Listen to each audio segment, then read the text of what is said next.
president has talked about extreme vetting and the need to keep America safe for a very, very long time. At the same time, he's also made very clear that this is not a Muslim ban. It's not a travel ban.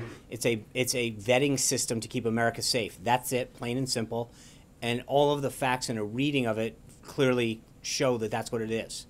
But Mayor Giuliani stressed that too, but he said that it came out of the desire to have a Muslim Then you should ask Mayor Giuliani. That's his opinion. I'm just telling you what the president has said and what the president has done has been to focus on making sure that we keep the country safe, and that the executive order that was drafted does just that. It is to make sure and to ensure that people coming in from 7 countries identified by the Obama administration, that we didn't have the proper systems to know who was coming into our country, was put in place, and a 90-day period was also granted to ensure that we knew how to further address vetting situations in the future. Thank you. Zeke. Thanks, Sean. Just following up again about the strike over the weekend in Yemen, can you confirm that the reports of the 8-year-old daughter of Anwar al-Awlaki was killed in that strike, and if you can address sort of the killing of an American citizen in this anti-terrorism operation? I'm not going to go any further than what the Department of Defense has released. Obviously, we recovered a tremendous amount of information, and we killed an estimated 14 members of Al-Qaeda and the AQAP individuals, and then we suffered the loss of life of a service member, and 4 people were injured. That's as far as I'm willing to go at this time. Kristen. Sean, thanks. You're saying it's not a ban. This was President Trump's tweet yesterday. If the ban were announced with a 1-week notice, the ban would rush into our country during that week. So he says it's a ban. He's using the words that the media is using. But at the end of the day, it can't. Hold on. It can't be. It can't be. Jonathan, thanks. I'll let Kristen talk. It can't be a ban if you're letting 1 million people in. If 325,000 people from another country can't come in, that is by nature not a ban. I understand your point. It is the extreme president vetting. himself called it a ban. I understand. Is he confused, or are you confused? No, I'm not confused. I think that the words that are being used to describe it are derived from what the media is calling this. He has been very clear that it is extreme vetting. It seems to fit into this broader point, Sean, which Paul Ryan said today. I think it's regrettable that there was some confusion on the rollout of this. The House Speaker saying that. What do you say to Republicans who argue that this is a part of a broader issue with the president not enacting this policy smoothly? Well, first of all, I think we've addressed that we could have either telegraphed this days in advance, in which people could have gotten on planes and come over here, which would have undermined the exact nature of what this sought to prevent. Or we could have done it in a way that inconvenienced some folks for a little while. Can I answer the question? No. I do. There's clearly some confusion, but I think part of it, your network was one of the people that just hours ago told people that General Kelly was unaware of what's going on, and then moments later, he gets on air saying, here's how many times I can brief. So, I mean, with all due respect, I think you have been part of the confusion. You have helped cause this, despite claims that whatever, you claim that you have sources that tell us. General Kelly stands up and says, this is how many times I've been briefed, this is how many people are involved, and yet you were out there for... I think there was a New York Times report that was cited. Okay, so I apologize that NBC News' reporting is based on the New York Times false reporting. But at the end of how can it be accurate reporting, Glenn, if... Things can be true. Okay, so the Secretary of Homeland Security just stood up. And so you're calling him a liar? He didn't say he saw the specifics. Jonathan, I'm talking to Glenn. I'm talking to... You said that he was... The report in the New York Times said that he was unaware of the ban. Sean, let me ask you a question. Hold on. No, answer the question, because you just called us... A couple of minutes ago, you stood at the podium, and you reiterated something you said yesterday about anyone who doesn't agree in terms of the career bureaucracy should hit the road. I'm paraphrasing.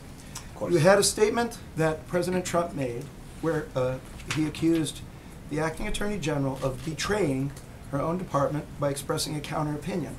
Don't you think that kind of language has a chilling effect on the public statements that your officials make? No, I think there's a big difference. Think about the process that worked it here.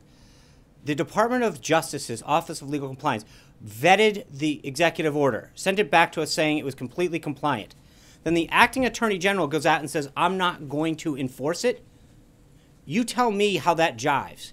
Because at the end of the day, if the acting attorney general has an office under her jurisdiction that says that something is legal and compliant, and then she gets out there and says, I'm not going to enforce it, that doesn't sound like an attorney general that is upholding the duty that she swore to uphold. So, at the end of the day, then she should step down. But at the end of the day, the Attorney General either had a problem with her own division approving something, but it wasn't the president she had a problem with. The president followed the process, sought feedback, went through the interagency review, had other departments sign off, despite the reporting that said it was otherwise. He got, hold on, guys. Betrayal. David. That's a very hard word. Why don't we just let me answer Glenn so we can be polite now, huh? And what the answer is that we went through the process. The Office of Legal Compliance came back and said this is a compliant executive order, it's fully legal, and it can be executed. So then for the Attorney General to turn around and say, I'm not going to uphold this lawful executive order is clearly a dereliction of duty, and she should have been removed, and she was. So that I mean, I just, it is odd to me that we're having a discussion about somebody whose job it is to execute lawful orders, who chose not to do it, who chose not to do it, and then we're questioning whether or not we were right to remove her. That's the right thing to do. And if you looked at the folks from the right and the left, constitutional scholars this morning, they said we might not agree with some of the policies or the political or the party of the president, but he was right to do this. He had every right. Why use the word betrayal? Because the department's job is to execute. I mean, they're the Department of Justice, and if you have a legally executed order, and the Attorney General says, I'm not going to execute it, that clearly is a betrayal of what she's supposed to define. I'm not going to define the word, Glenn. Yeah. Sean, I think the New York Times report said that the Secretary did not receive a full briefing until the executive order was being signed. So my question is, can we expect that secretaries, agency heads, when there are future executive orders or changes of policy, may not receive full briefings? Look, the Secretary was briefed on multiple occasions with the language of the order. I don't know how you can say this any other way. A full briefing, which is what the New York Times reported. And I'm telling you that I don't believe the New York Times reporting is accurate. That what I'm telling you is that the Secretary on multiple occasions was briefed, his senior officials were briefed. Not just briefed, they were part of the drafting process. It went through, not only that, just back up. So they get consulted and briefed. It goes through the Office of Legal Compliance. Then it gets shipped out to the NSC and the Homeland Security Council. This went through a very, very extensive staffing process. So the idea that you can talk, whether or not he got fully briefed, or he was briefed multiple times, saw the language, his staff made edits, it came back multiple times. I'm not sure how much more briefing you can do. Yes. Thank you, Sean. Zoe Daniel from Australian Broadcasting. Thanks for taking the question. The Australian government made a recent deal with the Obama administration whereby the US would take refugees from Australia's offshore detention centres. Now, most of these people are from Iran, but also some are from Iraq and Somalia, among other places. Can you confirm that this deal is still on? Are those refugees exempt from what you describe as the extreme vetting, or will that deal change or be delayed as a result? So the deal specifically deals with 1,250 people that are mostly in, I think, Papua New Guinea being held. Those people, part of the deal is that they have to be vetted in the same manner that we're doing now. There will be extreme vetting applied to all of them. That is part and parcel of the deal that was made, and it was made by the Obama administration with the full backing of the United States government. The president, in accordance with that deal, to honor what had been agreed upon by the United States government, and ensuring that that vetting will take place in the same manner that we're doing it now, will go forward. The big question, looking at a bigger picture, this president, when he came in, said he was going to gather us all together, that he was going to bring us together, and the actions taken in the first 10 days seem to indicate otherwise from people in his own party. The use of the word betrayal. How is this president going to address the fact that people are looking to him to bring people together, and yet with his own words seems to be driving us apart? I think that's a very one-sided way of looking at this. I think he's brought. I think he's brought unions together, business leaders together, Republicans, Democrats, Independents. I think someone who doesn't carry out an act and using that as a way to describe that he's not bringing the country together is not exactly a representation. One quick hold on. I'm not. The president has done a tremendous amount through both what he has said and done, more importantly, to start to bring this country together. And his policies, frankly, are focused on keeping every American safe and getting every American a higher paying and better paying job. I think that is something that benefits all of us. I'd asked you about a shield law for journalists last week. You said you would get back with us? Hold on. Ask real quick on trade. Now that notices have been given to the TPP countries, Are you considering any changes in the roles of your 3 sort of official trade negotiators? And what area of the globe are you going to start first on negotiations? Well, there's no change in their roles. I'm not entirely sure. I think they, as announced, Lead negotiator. he is the U.S. I mean, he's got to be confirmed first, but the U.S. trade representative is clearly the leader of negotiating trade deals. And Wilbur Ross and Peter Navarro and Jason Greenblatt. There's a great, unbelievably robust, brilliant team that has continued to work on behalf of deals and renegotiating, looking at them. So it's a two-step process. I think number one, we're going to re-examine all of the current trade deals, figure out if we can improve them. But secondly, I think we're going to start talking to other countries around the globe, including some of those TPP partners. I think of the 11 other countries, 5 of them we have current trade deals with. So you would examine those to see if we can improve upon them, and then look at the other countries in there and see if there's a willingness to engage with some of those other countries. Yeah. Sean, Yeah. the president has previously indicated that he would encourage the targeting of families of terror suspects. Is that still his current position? When did he say that? It was. On Fox, Right. he said the other thing with terrorists is you have to take out their families. Well, I think That's still I his think he's position? been very clear that when it comes to seeking out ISIS and other terrorists, that he's going to lean on Director Pompeo, General Mattis, and seek their opinion on stuff, and I think that will be continued. Sarah? And the families of terror suspects, civilian members of families. Thank you. Sean. Rebecca, I got you. Thank you. On Guantanamo, Sean, thanks for taking this question. I know that you've indicated at that podium that there will be further action. What does this look like? And there are 5 detainees that have been cleared for transfer that are sitting at Guantanamo. With this administration take action in the next coming months on those detainees? I think all of those actions are being currently reviewed, and we don't have anything further at this time. Yeah. Hi, Evan Lehman with E&E News. Thanks for taking the question. The Obama administration's endangerment finding undergirds the Clean Power Plan. Does the president still plan to revoke the Clean Power Plan, and would he perhaps even go further and try and revoke the endangerment finding?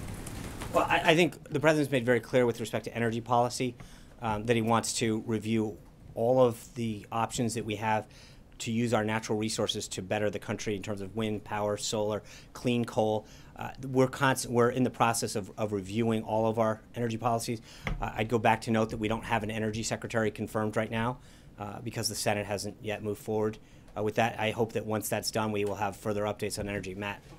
Sean, Sally Yates was obviously an Obama appointee who was holding over through the transition.